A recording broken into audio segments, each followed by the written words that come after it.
بسم اللہ الرحمن الرحیم وبہ نستعین۔ حضرت حکیم اختر صاحب عارف باللہ شیخ العرب والعجم ارشاد فرما رہے ہیں، اپنے کو اتنا مٹاؤ کہ مٹنے کا علم بھی نہ رہے۔ اپنے کو اتنا مٹاؤ کہ مٹنے کا علم بھی نہ رہے کہ ہم مٹ گئے۔ اگر مٹنے کا علم ہے تو ابھی نہیں مٹے۔ اگر اپنے مٹنے کا علم ہے کہ میں نے اپنے کو خوب مٹایا ہے تو اس کا مطلب یہ ہے کہ ابھی اس کا پندار اور تکبر باقی ہے۔ اپنے نفس کو ایسا مٹا دو کہ اپنے مٹنے کا علم بھی نہ رہے کہ ہم نے اپنے کو مٹا دیا۔ اس کی مثال ایسی ہے جیسے کوئی سو رہا ہے مگر اس کو سونے کا علم بھی ہو کہ میں سو رہا ہوں، تو ظالم کہاں سو رہا ہے؟ ایسا سوئے کہ سونے کا علم بھی نہ رہے۔ یعنی بس اوقات آدمی اپنے کو بہت عاجز اور متواضع دکھاتا ہے مگر حقیقت میں ہوتا نہیں، صرف دکھاتا ہے۔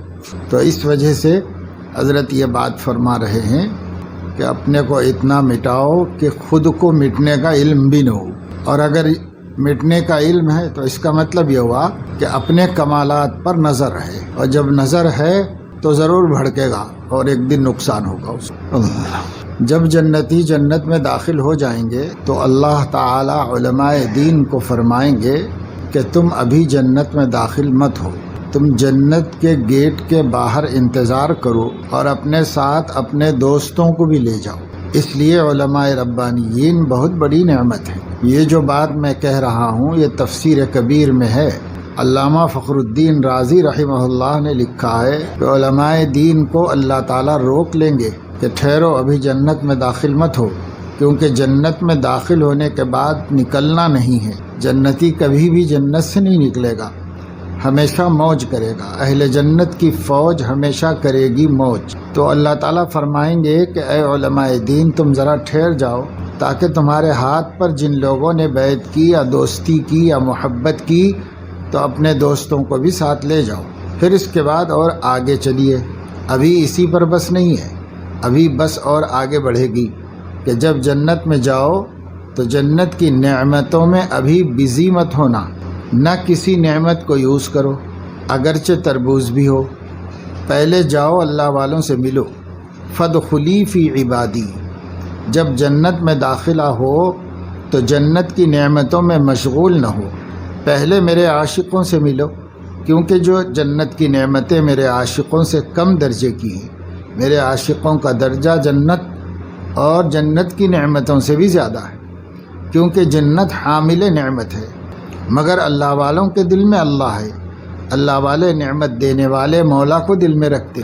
تو اللہ کا شکر ادا کرتا ہوں کہ اللہ کا کرم ہے کہ لیلاؤں سے نظر بچانے کا حکم دیا اور اس کے بدلے میں دل میں مولا دیا، اور پورے عالم کے جتنے حامل نسبت مولا ہیں ان کا دوست بنا دیا۔ تو ایک لیلا سے نظر بچائی اور سارے عالم کے اللہ والوں سے دوستی ہو گئی۔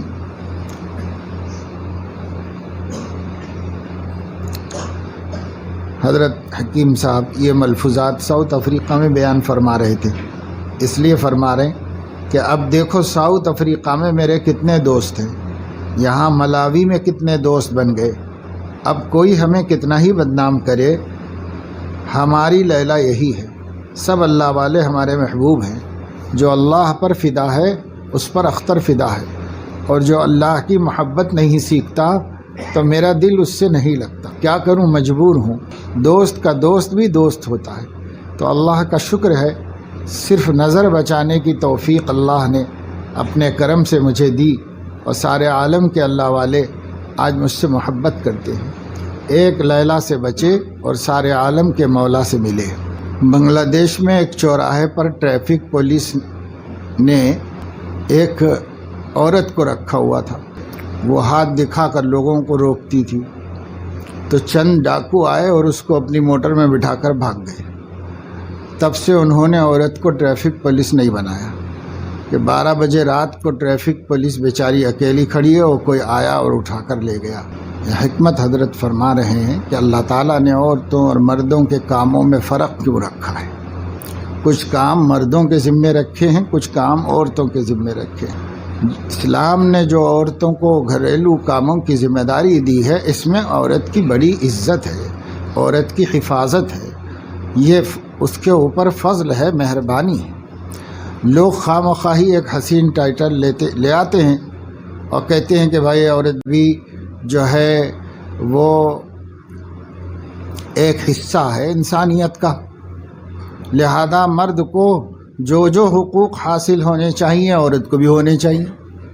تو بہت جلدی لوگوں کے سمجھ میں آ گیا، کہنے لگے ہاں بات تو صحیح ہے، لیکن غور نہیں کیا کہ اللہ رب العزت نے دونوں کو بنایا بھی الگ الگ ہے، اس لیے دونوں کے کام بھی الگ الگ اللہ نے رکھے ہیں، اور جو کام اللہ رب العزت نے جس کے لیے رکھا ہے، کوئی مرد ہے اس میں قوت رکھی ہے، طاقت رکھی ہے، ہمت رکھی ہے، اور اللہ رب العزت نے اس کو جسم کو ایسا بنایا ہے کہ وہ محنت کر سکے، مزدوری کر سکے، تجارت کر سکے، زراعت کر سکے، کما کے لا سکے، ایسے اس کے ذمہ اللہ نے رکھا۔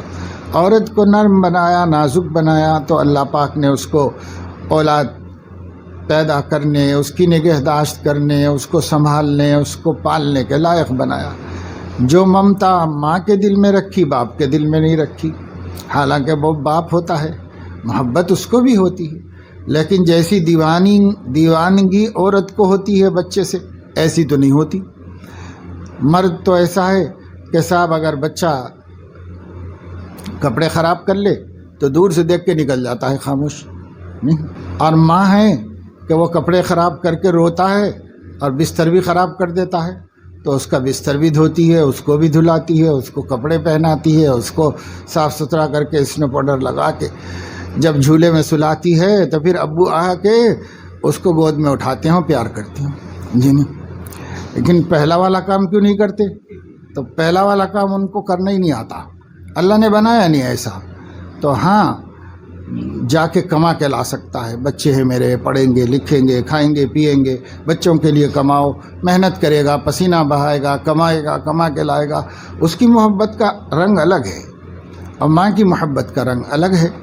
اللہ نے ہر ایک کو ایک کام کے لیے پیدا کیا، جب سے دنیا بنی ہے یہی سسٹم چل رہا ہے اور اسی کے مطابق کام چل رہا ہے، لیکن جب سے امریکہ بنا ہے تب سے ایک دوسرا رنگ آیا ہے سامنے کہ صاحب عورت کیوں الگ، مرد کیوں الگ، اس کا بھی وہی ہونا چاہیے، اس کو بھی وہی کام ہونا چاہیے۔ تو ایک بزرگ تھے حضرت کرنل امیر الدین صاحب رحمۃ اللہ علیہ، وہ فرماتے تھے کہ میں یورپ میں جاتا ہوں، لوگوں سے یہی کہتا ہوں کہ ٹھیک ہے بھائی برابر ہے، تو اب آج کل ایسا کرو کہ عورتیں نوکری کرنے کے لیے چلے جائیں اور تم لوگ بچے پیدا کرو، ان کو پالو، دودھ پلاؤ، اس کام میں لگ جاؤ۔ اور اگر یہ نہیں کر سکتے تو پھر فطرت کو مت چھیڑو، اللہ نے ایک نیچر بنایا، ایک نظام بنایا، ایک کائنات کے نظام کو مت چھیڑو، اسے چلنے دو اسی طریقے سے، نہیں کر سکتے تو نہیں کرو۔ مگر امریکہ والوں نے دیکھا کہ مسلمانوں میں عورت جو ہے با حیا ہے، بے حجاب ہے، اور غیر مسلموں میں بھی ہے، ہندوستان کی، یورپ کی نہیں، ہندوستان کی غیر مسلم عورتیں ہم تو اپنے بچپن میں دیکھا کرتے تھے، گاؤں میں بھی دیکھا کہ بھائی کوئی یعنی بچی، کنواری بچی کسی کو نظر نہیں آتی، چاہے ہندو کی ہو چاہے مسلمان کی ہو، کہیں باہر نہیں دکھائی دیتی۔ کیوں؟ ماں باپ کو اس کی غیرت ہوتی تھی، وہ اس کو چھپا کے رکھتے تھے اور اس کو روک لیتے تھے دوسرے کاموں سے، باہر جانے سے، لوگوں سے ملنے سے روک لیتے تھے جب وہ کنواری ہو جاتی، بڑی ہو جاتی۔ تو ایسے ہر جگہ ایسا ہوتا تھا، کوئی عورت بھی گاؤں میں ہم دیکھا کرتے تھے، مسلم ہو یا غیر مسلم ہو، سر پر اوڑھے بغیر کہیں نہیں نکلتی تھی، کوئی عورت بے حیا نہیں ہوتی تھی۔ بے حیا تو یورپ والوں نے بنایا، 200 سال انگریز ہندوستان میں حکومت کیے اور سب عورتوں کو بے حیا بنا دیا، ہر قوم کی، ورنہ اس ملک میں کسی قوم کی عورت میں بے حیا ہی نہیں تھی، سب حیادار تھی۔ اب تو مسلمان کو بھی اللہ رسول بنا کرنے کے باوجود مسلمان بھی نہیں کرتے اس کے اوپر عمل، بہت سی بے حیا ہو گئی ہے، باہر گھومنا پھرنا، حجاب نہیں، کچھ نہیں، یہ سب الو بنایا گیا ہے کہ سب دونوں برابر ہونا چاہیے، دونوں برابر ہونا چاہیے، دونوں برابر ہونا چاہیے۔ شیخ الاسلام حضرت مولانا تقی عثمانی صاحب نے فرمایا کہ دونوں برابر ہونا چاہیے، تو امریکہ کی پارلیمنٹ میں عورتیں مردوں کی تعداد برابر ہے؟ امریکہ کے کورٹس میں مرد و عورت ججز برابر ہیں، حکومت کے ہر شعبے کے اندر دونوں کو برابر رکھا ہے؟ نہیں رکھا ہے، صرف باتیں کرتے ہیں، رکھا نہیں ہے۔ وہاں دو چار کوئی عورتیں ہیں، باقی سب مرد۔ تو یہ سب باتیں کرتے ہیں اور لوگوں کو بیوقوف بناتے ہیں۔ ایسا نہیں ہے، وہ خود بھی نہیں کرتے، لے ہی نہیں سکتے، ہر کام نہیں لے سکتے، اس لیے نہیں رکھتے ہیں اس کے اندر۔ ایسا ہوتا ہے۔ ایک نظام پہلے سے چلا آ رہا ہے، اللہ نے پیدا کیا اور اللہ ہی نے بانٹے کام، تو بھائی اسی طرح چلنے دو نا، جیسے آدم علیہ السلام کے زمانے سے چلا آ رہا ہے، اسی طریقے سے چلنے دو۔ لیکن یہ ایک دھوکہ ہے۔ ہیومن رائٹس اور جو ہے خواتین کے حقوق، بچوں کے حقوق، یہ سب اپنے مفادات کے لیے ہیں، اور کوئی بھی اس میں کسی کا بھی حق نہیں ہے۔ حق کس کا ہے؟ سب اپنے فائدے کے لیے، سیاست ہے یہ، اس میں کوئی انسانیت نہیں ہے۔ ایسے ہی رنگون میں مجھ سے سوال کیا گیا کہ اسلام میں فوٹو کھنچوانا کیوں حرام ہے؟ حج اور عمرے میں تو مجبوری ہے، لیکن بلا ضرورت اور مسکرا کر، پان کھا کر، سرما لگا کر، اونچی ٹوپی پہن کر تصویر کھنچوانا جائز نہیں ہے۔ اور جب سے یہ مولویوں نے بھی شروع کیا ہے نا، تو تب سے ایسے ہی ہے، خوب بن ٹھن کے آتے ہیں مولانا صاحب تقریر کرنے کے لیے، کیونکہ وہ فوٹو میں کہیں الٹے سیدھے نہ نظر آ جائیں، اس لیے بن ٹھن کے تیار ہو کے آتے ہیں۔ تو اس کا مطلب دل میں ہے روگ، دل میں بیماری ہے۔ اگر دل میں نہیں ہے اور کوئی لے لیا تو جانے دو، کسی حال میں بھی لے لے گا، ہم کو دکھانا ہی نہیں ہے۔ کوئی لے رہا ہے تو لے لینے دو، اللہ کو وہ جواب دے گا، ہم تھوڑی جواب دیں گے۔ لیکن اگر ہمارے ذہن میں یہ ہے کہ بھائی فوٹو ووٹو کھینچے گی اور مووی بن رہی ہوگی، لہذا سیٹ اپ ویٹ اپ کے ساتھ جا کے بیٹھو اسٹیج پہ، اور یہ سب ہے، تو دال میں کالا ہے اور دل میں چور ہے، اور اللہ پوچھے گا۔ علیم بذات الصدور ہے، اللہ پاک آپ کے دل کے بھیدوں سے واقف ہے۔ اللہ کو بتانے کی ضرورت نہیں میرا منشا یہ تھا، میرا وہ منشا تھا، اللہ کو کچھ سب جانتا ہے، اللہ تعالیٰ سب جانتا ہے کہ آپ کا منشا کیا تھا، اس لیے حساب وہی لے گا۔ بھائی حساب جس کو دینا ہے اس کی طاقت کو دیکھو، کفا بنا حاسبین، حساب لینے کو ہم کافی ہیں۔ اللہ فرما رہے ہیں ہم کافی ہیں حساب لینے کو، ہم لے کے بتائیں گے۔ اس زمانے میں اتنا بولتے ہی مان لیا تھا لوگوں نے، چونکہ اس زمانے میں ایمان کمزور ہے اور صرف قرآن میں پڑھتے کیسے لیں گے، اتنے لوگ، اتنا حساب کتاب۔ اب معلومات بڑھ گئی نا، نالج بڑھ گئی لوگوں کی، اور نالج بڑھ گئی تو شکوک شبہات بڑھیں گے۔ تو اس لیے اللہ تعالیٰ بھی اپنی قدرت سے ایسی مشینیں بنا رہا ہے جس میں حساب کتاب کو آسان سے آسان تر کر کے دکھا رہا ہے۔ ایک آدمی کا پورا ڈیٹا جمع کر کے پوری دنیا کا ڈیٹا جمع ہو گیا ہے ڈیٹا بیس کے اندر، جی نہیں۔ اب وہاں سے نکالنا چاہے تو کوئی بھی نکال کے جن کے قبضے میں ہے وہ دکھا سکتے، جی نہیں۔ کون کہاں تھا اتنے بج کر اتنے منٹ پر گزشتہ سال اس مہینے میں اور فلاں تاریخ کو اور عصر کے بعد کہاں بیٹھ کے کیا کر رہا تھا، نکال کے دکھا سکتے ہیں، یہ نہیں۔ ایسا دنیا میں اللہ نے جو ٹیکنالوجی بنائی ہے، بنا رہے ہیں، اسی لیے بنا رہے ہیں اس دور کے کمزور ایمان والوں کو اللہ کی قدرت پر ایمان لانے میں مدد مل جائے۔ جو دماغ اللہ نے دیا ہے اس دماغ سے تم اتنا کر سکتے ہو، تو اس دماغ کا پیدا کرنے والا، بنانے والا کیا نہیں کر سکتا؟ تو یہ سب دلائل کی پہلے زمانے میں ضرورت نہیں تھی۔ پہلے زمانے میں گھوڑا گاڑی چلتی تھی، گھوڑے بیٹھ کے جاؤ کرو، کام چل جاتا تھا۔ کیوں؟ ان کو ضرورت نہیں تھی منوانے کی، وہ ویسے مان لیتے تھے۔ اللہ کی کوئی بات سنتے تو مان لیتے تھے، قرآن پڑھتے تو مان لیتے تھے، نبی فرماتے تو مان لیتے تھے۔ لیکن جیسے جیسے دور نبوت کو دوری ہوتی جا رہی ہے تو ایمان کا جو گراف ہے وہ گرتا جا رہا ہے، ایمان کا جو معیار ہے وہ کمزور ہوتا جا رہا ہے۔ تو اب اس کمزوری کے زمانے میں لوگوں کو منوانے کے لیے ماحول ایسا بنا دینا چاہیے۔ اور جو صحابہ نے مانا ہے، صحابہ والے ماحول میں اللہ نے دکھایا سب۔ آپ قرآن پڑھو تو قرآن میں اللہ اپنی قدرت کی جتنی نشانیاں بتاتا ہے وہ اس زمانے کے ماحول ہی دکھاتا ہے۔ آسمان دیکھو، اولم یروا الی السماء اولم یروا الی الطیر فوقہم صافات ویقبضن ما یمسکہن الا الرحمن. وہ ان کو حساب سے سمجھاتا ہے، اتنے میں ہی سمجھ میں آ جاتا تھا، لیکن اب نالج بہت ہو گئی، اب نہیں سمجھ میں آئے گا. آج کی سائنس کے اعتبار سے سمجھانے سے سمجھ میں آئے گا آج کے اعتبار. اس لیے اللہ نے قرآن میں فرما دیا والخیل والبغال والحمیر لترکبوها وزینہ ویخلق ما لا تعلمون. ابھی یہی ہیں تمہاری سواریاں، پھر اس کے بعد محنت والی سواری لاؤں گا، سائیکل، پھر موٹر سائیکل، بائی سائیکل آئی، پھر موٹر سائیکل آئی، پھر موٹر سائیکل کے بعد اور اس کے آگے اور اس کے بعد ایک ایک چیز. وَيَخْلُقُ مَا لَا تَعْلَمُونَ. قیامت تک جیسے جیسے ایمان کمزور ہوتا جائے گا، نالج بڑھتی جائے گی، سائنسی معلومات میں اضافہ ہوتا جائے گا، اللہ کو پہچاننے کی نشانیاں بھی بڑھاتے چلے جائیں گے. اللہ تعالیٰ اسی سے پہچان لو، اسی سے اپنے ماحول سے پہچان لو اللہ کو. کوئی سا زمانہ ہو، ہر زمانے میں پہچان سکتے ہو، اس دور میں بھی پہچان سکتے ہو. ہمارے حضرت حکیم کلیم اللہ صاحب دامت برکاتہم فرماتے رہتے ہیں اکثر مجلس میں، چونکہ ان کے زیادہ تر یونیورسٹی کے پروفیسرز وغیرہ آتے ہیں، علماء بھی آتے ہیں مجلس کے اندر، تو اکثر سائنسی باتیں بیان کرتے ہیں، اور یہ بھی فرماتے رہتے ہیں اللہ تعالیٰ کی معرفت کے لیے سائنس سے اچھا کوئی علم نہیں. اللہ کی معرفت کے واسطے ایک ایک چیز، ہر ورق دفتریست از معرفت کردگار.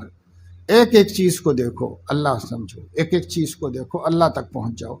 مگر دیکھنے کو آنکھیں ہونا چاہیے. یہ سر کی آنکھیں سب نہیں دیکھتی، سمجھ میں نہیں آتا اس کو زیادہ.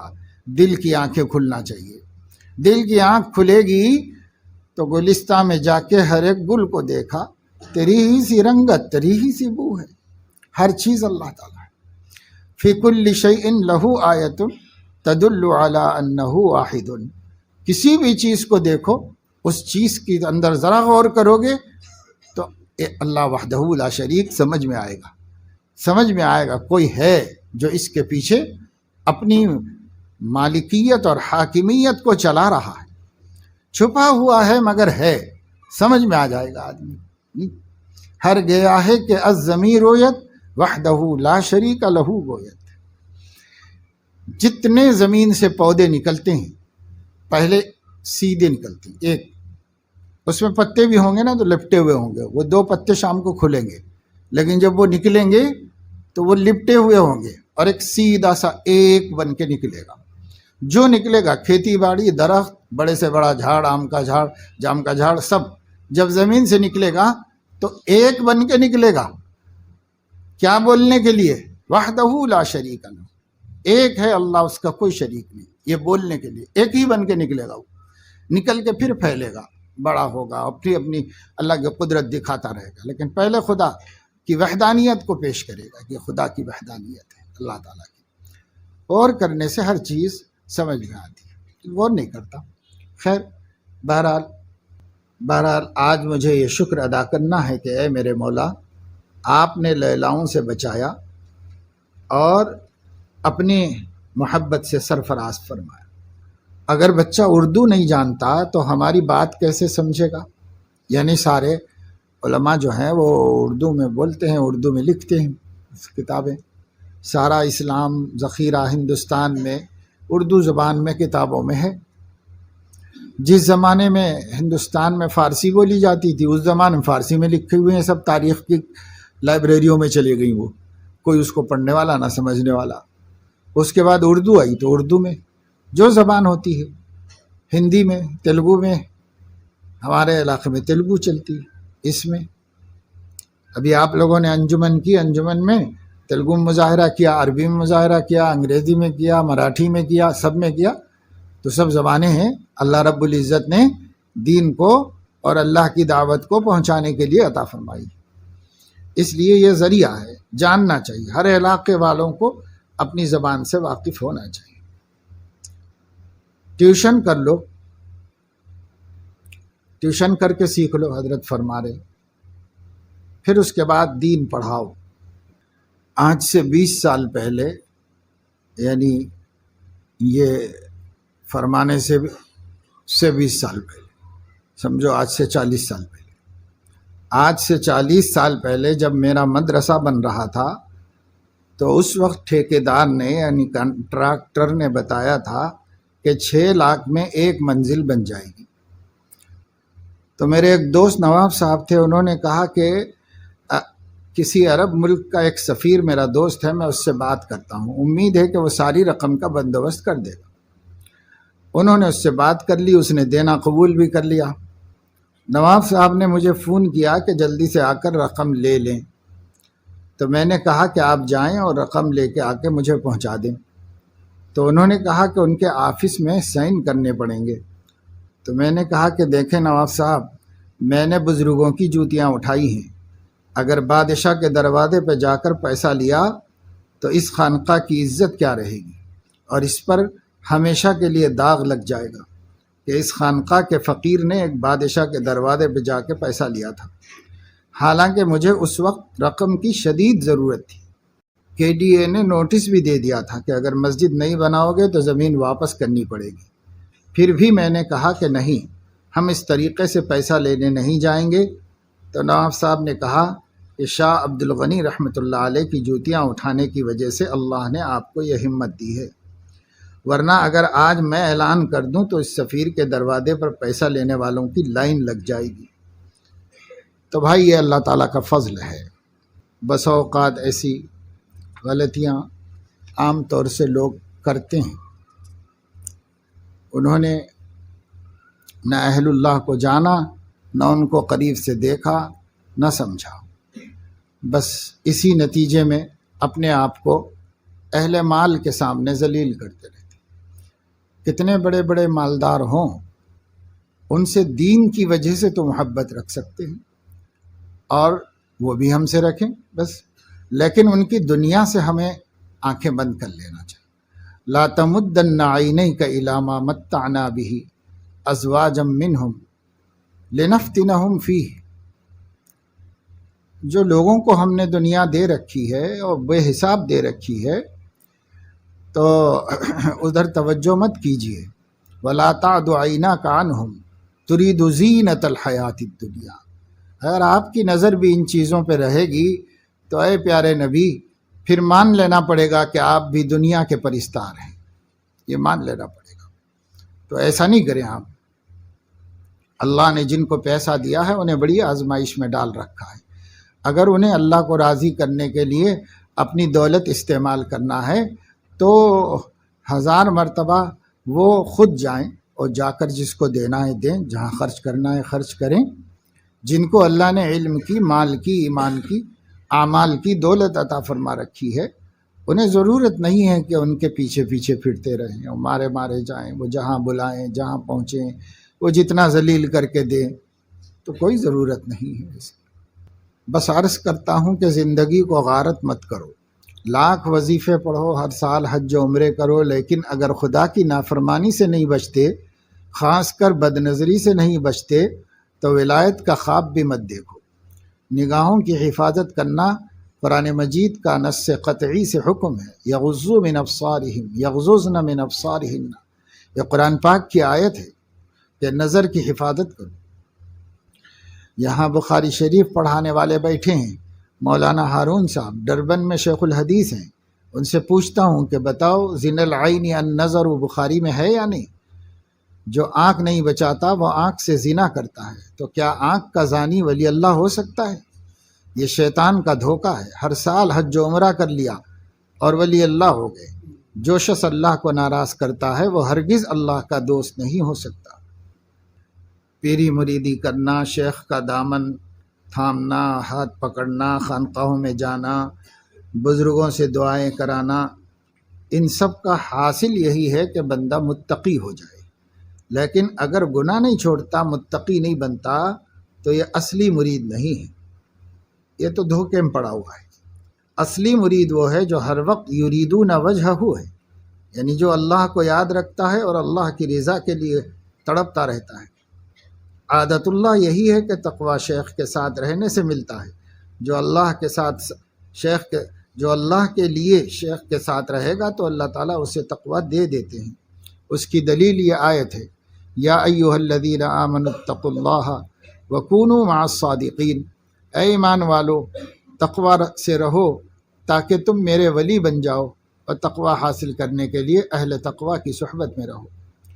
مولانا زکریا صاحب شیخ الحدیث رحمۃ اللہ علیہ نے لکھا ہے کہ بغیر شیخ کامل کے گناہ سے بچنا عام طور سے نصیب نہیں ہوتا، چاہے کتنا ہی ارادہ کر لو۔ خالی علم سے بھی گناہ سے نہیں بچ سکتا۔ علم روشنی ہے، لیکن موٹر چلانے کے لیے روشنی کافی نہیں ہوتی، پٹرول بھی چاہیے، اور وہ ہے اللہ کا خوف جو اللہ والوں کے سینوں سے ملتا ہے۔ میرے پاس ایسے ایسے دوست آئے جو 80 سال کے ہو گئے تھے، لیکن جب میرے ساتھ رہے تو کہا کہ نظر کی حفاظت اب جا کے نصیب ہوئی ہے، اس سے پہلے ہم نظر بازی سے نہیں بچتے تھے۔ اب بتاؤ کتنا سخت عنوان ہے۔ بخاری شریف کی روایت ہے، ذرا حضور علیہ السلام کا فرمان تو دیکھو، اے ایمان والو نظر بازی آنکھوں کا زنا ہے، کسی کی بہن، کسی کی بیٹی، کسی کی خالہ، کسی کی ماں کو مت دیکھو۔ لوگ لڑکیوں سے 2 طرح سے مزہ حرام حاصل کرتے ہیں، ایک تو اس کو بدنگاہی سے دیکھتے ہیں، اور دوسرے غصے میں اس کو ڈانٹ لگاتے ہیں، اور پھر اس کے ناراض ہونے کا مزہ لوٹتے ہیں۔ حضرت مولانا مسیح اللہ خان صاحب جلال آبادی رحمۃ اللہ علیہ کے ایک شاگرد نے کراچی میں مجھے بتایا، دوران تعلیم حضرت مجھے کم عمری کی وجہ سے دیکھتے بھی نہیں تھے۔ جو لوگ اپنا دل تو توڑ لیتے ہیں مگر اللہ کا قانون نہیں توڑتے، ان کے ٹوٹے ہوئے دل پر اللہ تعالیٰ کی تجلیات قرب اور حلاوت ایمانی ہر وقت نازل ہوتی رہتی ہے۔ میں کدے میں ہے نہ خانقاہ میں، جو تجلی ہے دل تباہ میں۔ بہرحال بھائی اپنے آپ کو گناہوں سے بچانے کی فکر کرو۔ جو چیز اللہ تعالیٰ کو نہیں پسند ہے اس کو چھوڑ دینا چاہیے۔ چھوڑ دینے میں مجاہدہ ہوتا ہے، دل دکھتا ہے، لیکن دکھنے دو۔ اس دل دکھنے پر ہی اللہ تعالیٰ دل میں اپنی تجلی ظاہر فرماتے ہیں۔ اس لیے کوئی بات نہیں، جو چیز کتنی ہی پسند ہو، اگر اللہ کو نہیں پسند ہے تو چھوڑ دینا چاہیے، ترک کر دینا چاہیے۔ آنکھیں اللہ نے دی ہیں مگر اچھی چیزیں دیکھنے کے واسطے دی ہیں۔ جہاں منع فرما دیا ہے وہاں دیکھنا نہیں۔ کان سے اچھی آوازیں سنو، جو آوازیں سننا منع ہے اس کو نہیں سنو، چاہے جی کتنا بھی چاہے۔ زبان سے اچھی بات تو بولو، بری بات زبان سے کبھی نہیں نکالو۔ دل دھیان میں اچھا تصور رکھو، برے تصورات کو آنے مت دو، برے خیالات کو جمع ہونے مت دو۔ یہی ہے مجاہدہ۔ تھوڑی سی زندگی ہے، کتنا بھی آدمی جی لے گا تو کتنا جیے گا؟ 100 تک تو پہنچ ہی نہیں پاتے لوگ۔ ساری دنیا میں اکے دکے پہنچ پاتے ہیں تو گنیز بک آف ورلڈ میں نام لکھاتے ہیں کہ صاحب وہ 100 کے بعد مرا، تو اتنا دنیا کا عجوبہ بنتا ہے۔ نہ مرنا تعجب ہے، وقت پہ مر جائے تو تعجب نہیں ہوتا، لیکن نہیں مر رہا ہے تو تعجب ہوتا ہے کہ صاحب ابھی تک کیسے جی رہا ہے۔ 90 ہو گئے ابھی جی رہا، 95 ہو گئے، 98 ہو گئے، 100 ہو گئے، جی رہا ہے۔ ارے کیا بھائی یہ آدمی اب کب مرے گا آخر؟ تو کوئی لوگ حیران پریشان ہو جاتے۔ تو زیادہ جینا کوئی کمال نہیں۔ کیوں؟ اللہ سب کو معلوم ہے کہ بھائی سنچری ہے ہی نہیں، 100 سے پہلے نمٹنا ہے، سب کو نکلنا ہے یہاں سے، سب کو پتہ ہے۔ حضرت صلی اللہ علیہ وسلم نے ایک دفعہ فرمایا، اس وقت روئے زمین پر جتنے لوگ ہیں 100 سال کے بعد کوئی نہیں رہے گا۔ تو اس سے پتہ چلا کہ 100 سال کی ایک نسل ہے، بس ختم۔ تو 100 سال نہ کسی طریقے سے گزر جائیں گے، اگر ہمارے نفسانی خواہشات نہیں پوری ہوئی تو نہ ہو، کوئی حرج کی بات نہیں۔ گناہوں کا مجاہدہ کرنا پڑے تو کر لو، کتنے دن کی بات ہے۔ اپنے شعور اور اپنی عقل میں 50-60 بہت ملیں گے، اتنا برداشت کر لو، پھر ہمیشہ کی زندگی میں ہر لذت ہے، ہر نعمت ہے، ہر راحت ہے، اللہ تعالیٰ دروازے کھول دے۔ نہیں تو اللہ فرمائیں گے دنیا میں کر لو، میری بغاوت کر لو، اور جتنی نفس کی خوشامد کرنا ہے کرتے رہو، پھر پتہ چلے گا، جب مرو گے تب پتہ چلے گا۔ تو بھائی ایسے نہ بن جائیں ہم، اس لیے تھوڑی ہمت کرنا چاہیے۔ تھوڑی سی ہمت کر کے آج کے دور میں بھی کتنے اللہ کے بندے، کتنے نوجوان ہندوستان میں اور یورپ میں، نہایت بے حیا ملکوں میں ایسے ہیں جن کا کہنا یہ ہے کہ پورے مہینے میں بدنگاہی کی نوبت نہیں آتی، پورا مہینہ گزر جاتا ہے، مارکیٹ میں حضرت حکیم صاحب کو ان کے ایک نوجوان مرید نے جو کپڑے کا کاروبار کرتے تھے، پہلے بہت پریشان تھے، لیکن جب عہد کر لیا کہ بدنگاہی نہیں ہوگی تو ایک خط میں لکھا کہ پورا مہینہ گزر گیا، الحمدللہ دکان پہ بیٹھ کے بھی بدنگاہی کی نوبت نہیں آئی۔ کہاں؟